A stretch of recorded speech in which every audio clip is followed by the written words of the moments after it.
भारताचे moon lander ज्या ठिकाणी चंद्रावर उतरले ते ठिकाण शिवशक्ती म्हणून ओळखले जाईल अशी घोषणा पंतप्रधान नरेंद्र मोदींनी केली आहे। दक्षिण आफ्रिका आणि ग्रीस या दोन देशांचा दौरा करून भारतात परतले। भारतात दाखल होताच पंतप्रधान नरेंद्र मोदी बंगळुरू येथील इस्रोच्या मुख्यालयामध्ये आले। त्यानंतर शास्त्रज्ञांशी संवाद साधण्यासाठी ते इस्रो कॅम्पसमध्ये पोहोचले। यावेळी त्यांनी ही घोषणा केली। ज्या स्थानावर चंद्रयान 3चे मून लँडर उतरले आहे त्या पॉइंटला शिवशक्ती या नावाने ओळखलं जाणार आहे अशी घोषणा पंतप्रधान नरेंद्र मोदी यांनी केली आहे। तसेच चांद्रयान 2ने चंद्राच्या जो पॉइंटवर गेलं होतं त्या पॉइंटला तिरंगा हे नाव दिलं जाणार आहे अशी घोषणा मोदी यांनी केली। तसेच हा तिरंगा बिंदू भारताच्या प्रत्येक प्रयत्नाची प्रेरणा ठरणार आहे। हा तिरंगा बिंदू आपल्याला शिकवेल की कोणतेही अपयश अंतिम नसते असेही पंतप्रधान यावेळी म्हणाले। पंतप्रधान मोदी म्हणाले, जिथे कोणी पोहोचले नव्हते तिथे आपण पोहोचलो। आपण ते केलं जे यापूर्वी कोणी केलं नाही। 23 ऑगस्टचा तो दिवस माझ्या डोळ्यांसमोर आहे। प्रत्येक सेकंदाला पुन्हा पुन्हा फिरतोय। टचडाऊनची खात्री झाल्यावर इस्रो केंद्रात आणि देशभरात लोकांनी ज्या प्रकारे आनंद साजरा केला ते दृश्य कोणीच विसरू शकणार नाही। काही आठवणी अजरामर होतात। तो क्षण अजरामर झाला। यावेळी पंतप्रधान मोदी म्हणाले, एक काळ असा होता जेव्हा आपली गणना तिसऱ्या रांगेत व्हायची। आज व्यापारापासून तंत्रज्ञानापर्यंत भारताची गणना पहिल्या रांगेत उभ्या असलेल्या देशांमध्ये होत आहे। तिसऱ्या रांगेपासून पहिल्या रांगेपर्यंतच्या या प्रवासात आपल्या इस्रो सारख्या संस्थांचा मोठा वाटा आहे। पंतप्रधान नरेंद्र मोदी इस्रोच्या शास्त्रज्ञांना संबोधित करताना म्हणाले, तुम्ही नवीन पिढीचे रोल मॉडेल आहात। तुमचे संशोधन आणि अनेक वर्षांच्या मेहनतीने हे सिद्ध झाले आहे की तुम्ही जे ठरवता ते तुम्ही करून दाखवता। देशातील जनतेचा तुमच्यावर विश्वास आहे आणि तो विश्वास संपादन करणे ही छोटी गोष्ट नाही। देशातील जनतेचे आशीर्वाद तुमच्या बरोबर आहेत। जब भारत के पास जरूरी तकनीक नहीं थी, सहयोग भी नहीं था, हमारी गिनती थर्ड वर्ल्ड यानी थर्ड रॉ में खड़े देशों में होती थी। थर्ड वर्ल्ड थर्ड रॉ में खड़े हुए लोगों में होती थी। वहां से निकलकर आज भारत दुनिया की 5वीं सबसे बड़ी अर्थव्यवस्था बना है।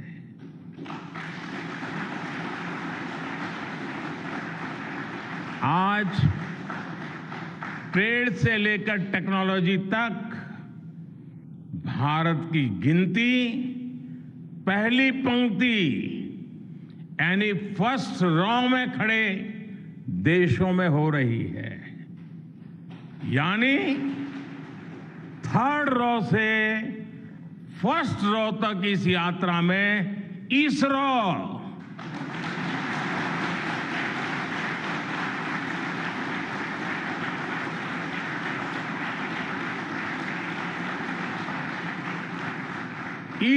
जैसी संस्थानों की बहुत बड़ी भूमिका रही है। आपने आज मेक इन इंडिया को चांद तक पहुंचा दिया है।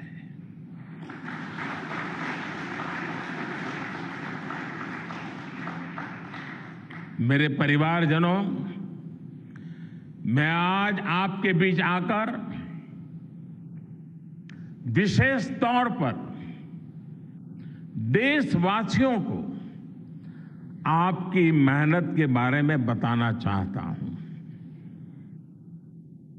जो मैं बातें बता रहा हूं वो आपके लिए नई नहीं है, लेकिन आपने जो किया है, जो साधना की है, वो देशवासियों को भी पता होना चाहिए। भारत के दक्षिण हिस्से से चंद्रमा के दक्षिणी ध्रुव तक चंद्रयान की ये यात्रा आसान नहीं थी। मून लैंडर की सॉफ्ट लैंडिंग सुनिश्चित करने के लिए हमारे वैज्ञानिकों ने इसरो की रिसर्च फैसिलिटी में आर्टिफिशियल मून तक बना डाला। इस आर्टिफिशियल मून पर विक्रम लैंडर को अलग अलग तरीके से सरफेस पर उतारकर उसका टेस्ट किया गया था। अब इतने सारे एग्जाम देकर हमारा मून लैंडर वहां गया है तो उसे सक्सेस मिलनी ही मिलनी थी।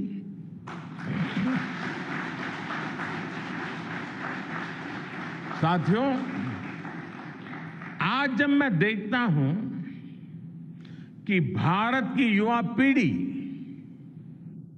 साइंस को लेकर, स्पेस को लेकर, इनोवेशन को लेकर इतनी एनर्जी से भरी हुई है, तो उसके पीछे हमारे ऐसे ही स्पेस मिशंस की सफलता है।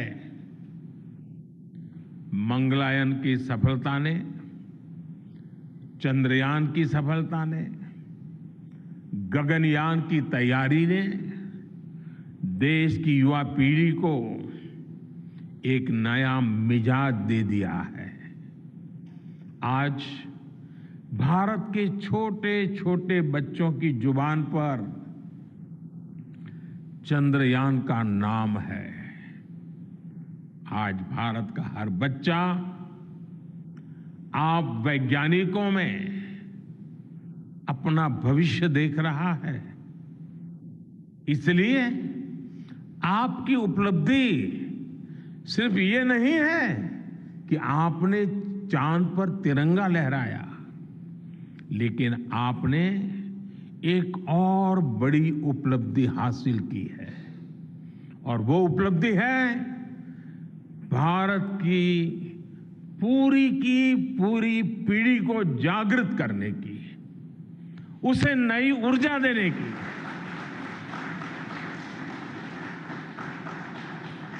आपने एक पूरी पीढ़ी पर अपनी इस सफलता की गहरी छाप छोड़ी है। आज से कोई भी बच्चा रात में जब चंद्रमा को देखेगा तो उसको विश्वास होगा कि जिस हौसले से मेरा देश चांद पर पहुंचा है, वही हौसला, वही जज्बा उस बच्चे के भीतर भी है, उस युवा के भीतर भी है।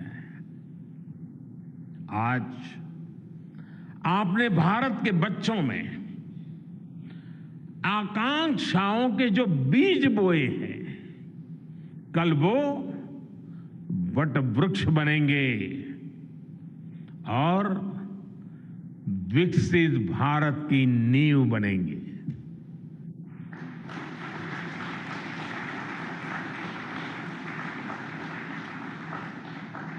हमारी युवा पीढ़ी को निरंतर प्रेरणा मिलती रहे, इसके लिए एक और निर्णय लिया गया है। 23 अगस्त को जब भारत ने चंद्रमा पर तिरंगा फहराया, उस दिन को अब हिंदुस्तान नेशनल स्पेस डे के रूप में मनाया जाएगा।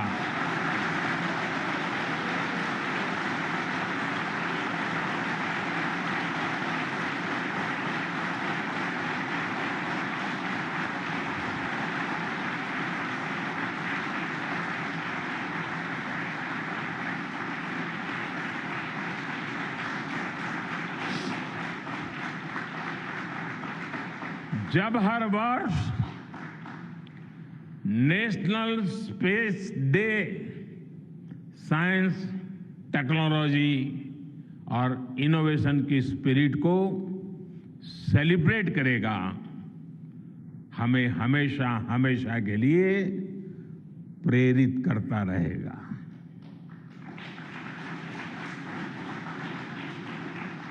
मेरे परिवारजनों, आप भी जानते हैं कि स्पेस सेक्टर का जो सामर्थ्य है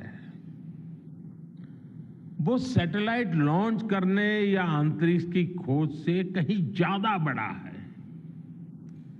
स्पेस सेक्टर की एक बहुत बड़ी ताकत है जो मैं देखता हूं, वो है ईज ऑफ लिविंग और ईज ऑफ गवर्नेंस। आज देश में स्पेस एप्लीकेशंस को गवर्नेंस के हर पहलू से जोड़ने की दिशा में बहुत बड़ा काम हुआ है। आप लोगों ने जब मुझे प्रधानमंत्री के रूप में काम का दायित्व दिया, तो प्रधानमंत्री बनने के बाद मैंने भारत सरकार के जॉइंट सेक्रेटरी लेवल के ऑफिसर्स की स्पेस साइंटिस्ट के साथ एक वर्कशॉप करवाई थी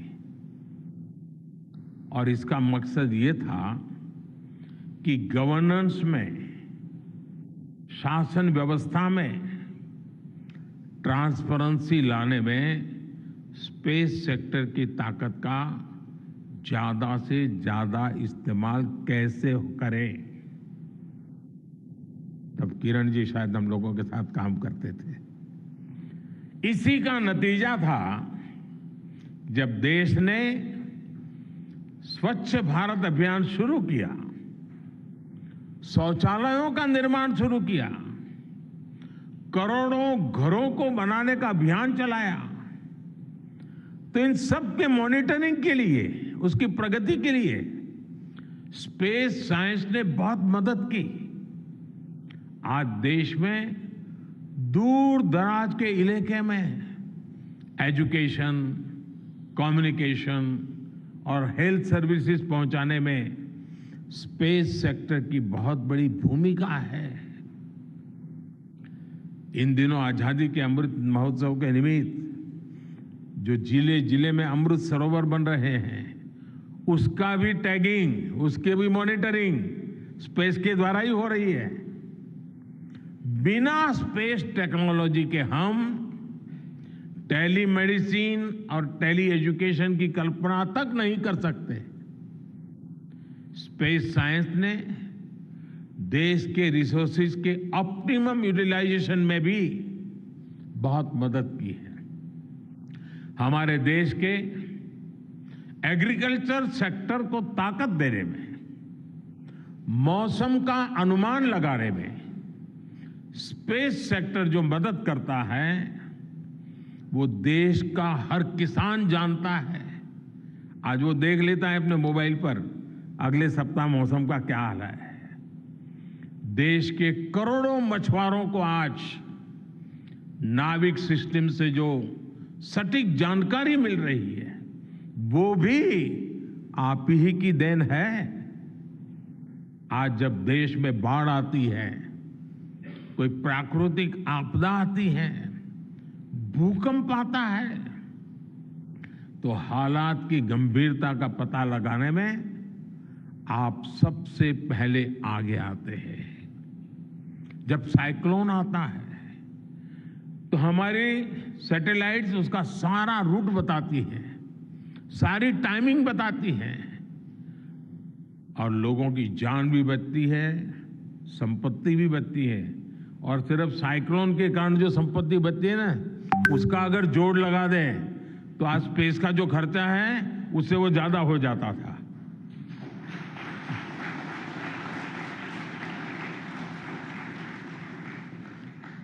हमारे PM Gatishakti national master plan का आधार भी स्पेस टेक्नोलॉजी ही है।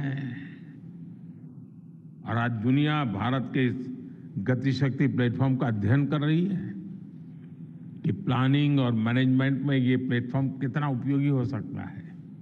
इससे प्रोजेक्ट्स की प्लानिंग, एजुकेशन और मॉनिटरिंग में काफी मदद मिल रही है। समय के साथ बढ़ता हुआ स्पेस एप्लीकेशन का ये दायरा हमारे युवाओं के लिए अपॉर्चुनिटीज भी बढ़ा रहा है, अवसर बढ़ा रहा है।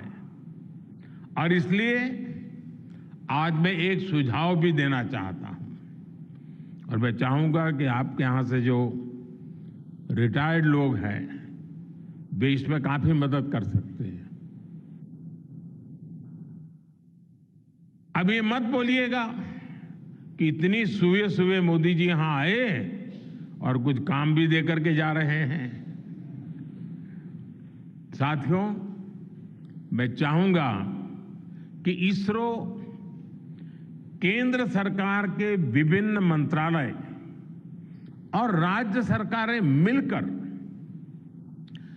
गवर्नेंस में स्पेस टेक्नोलॉजी पर एक नेशनल हैकाथॉन का आयोजन करें।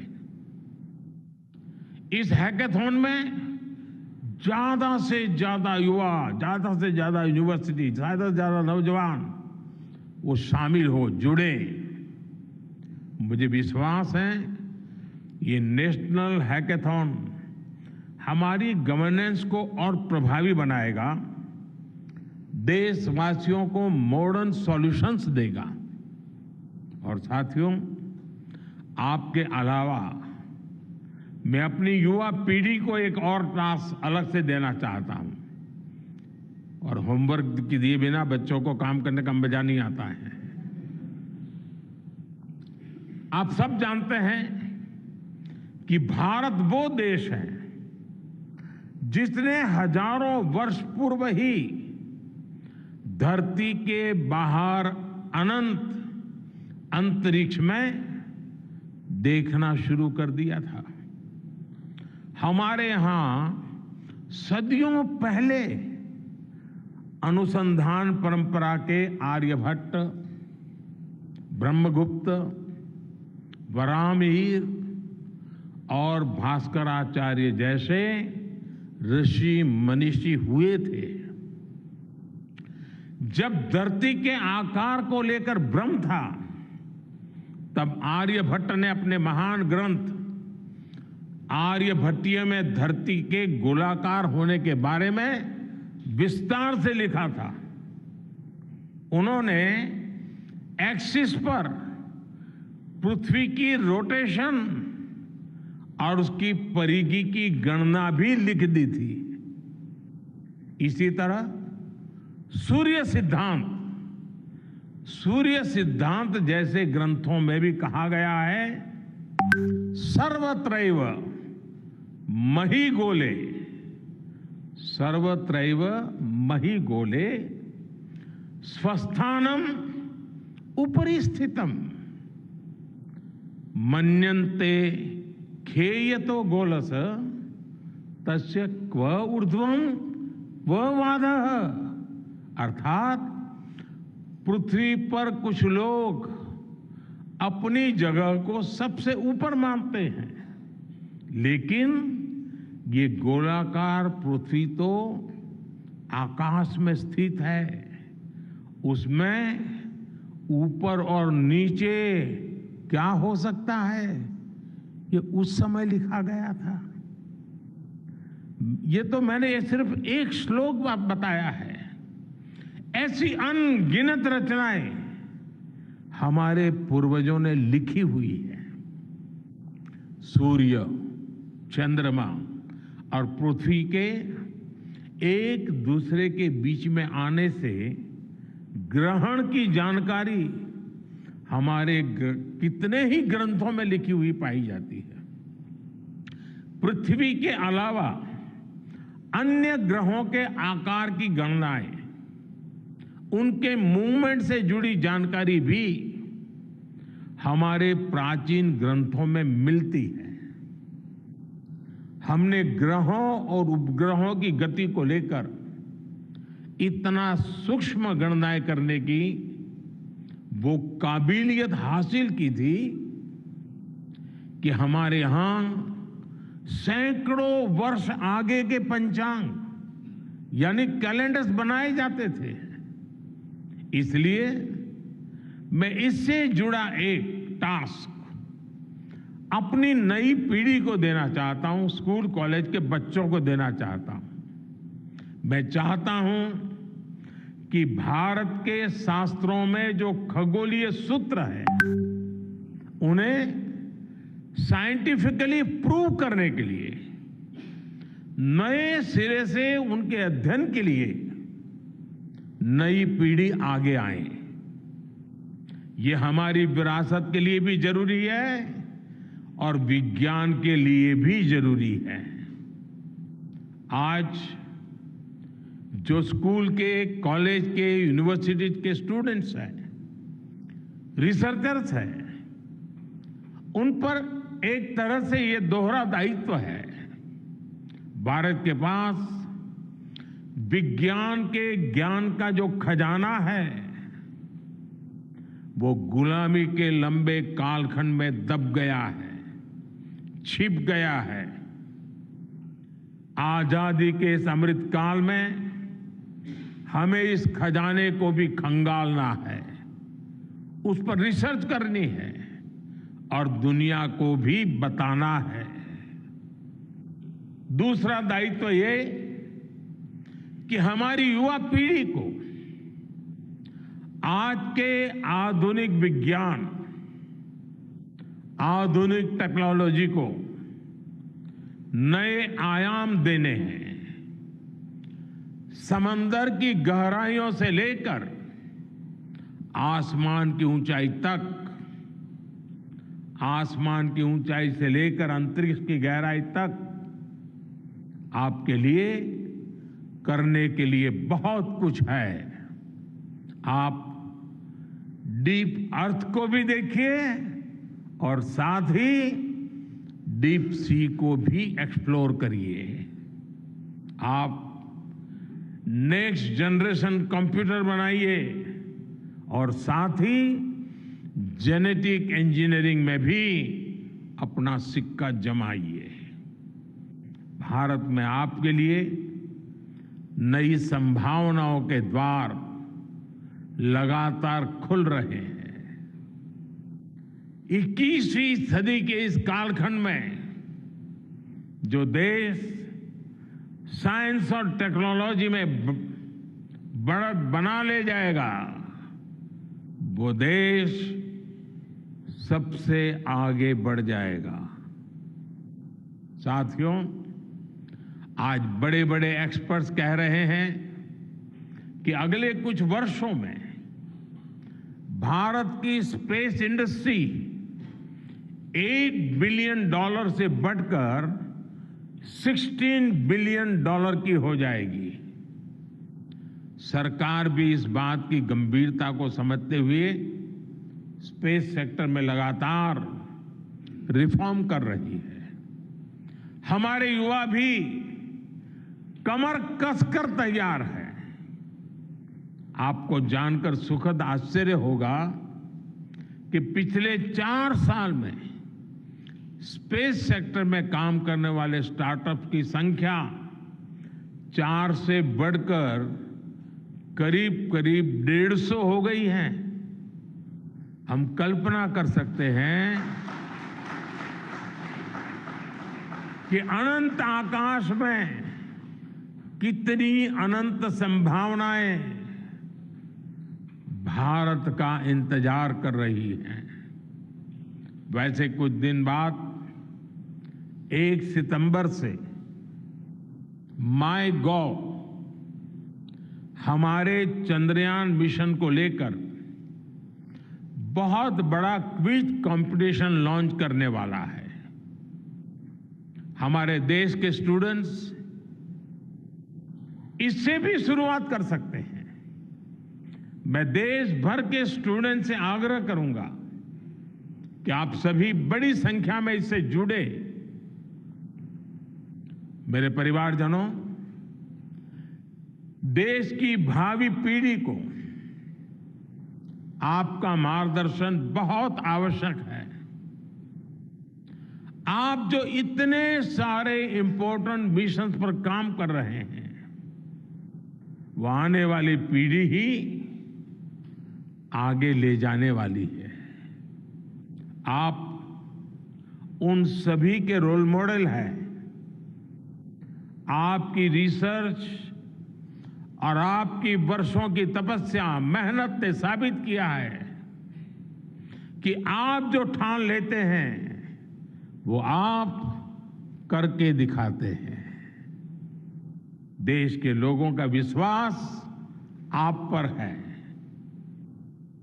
और विश्वास कमाना छोटी बात नहीं होती है दोस्तों। आपने अपनी तपस्या से विश्वास कमाया है।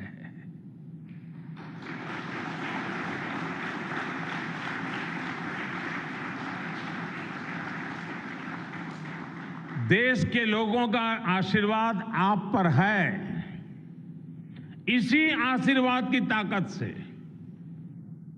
देश के प्रति इसी समर्पण भाव से भारत साइंस एंड टेक्नोलॉजी में ग्लोबल लीडर बनेगा।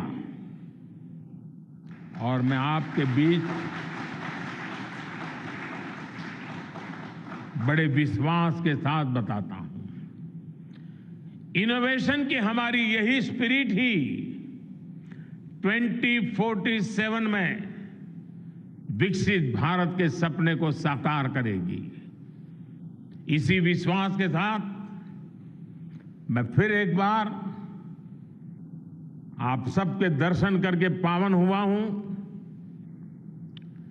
देशवासी गौरव से भरे हुए हैं। सपने बहुत तेजी से संकल्प बन रहे हैं और आपका परिश्रम उन संकल्प को सिद्धि के तक ले जाने के लिए बहुत बड़ी प्रेरणा बन रहा है।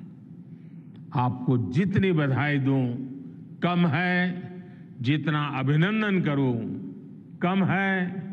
मेरी तरफ से करोड़ों करोड़ों देशवासियों की तरफ से, दुनिया भर की साइंटिफिक कम्युनिटी की तरफ से अनेक अनेक धन्यवाद, बहुत बहुत शुभकामनाएं। भारत माता की, भारत माता की, भारत माता की। धन्यवाद।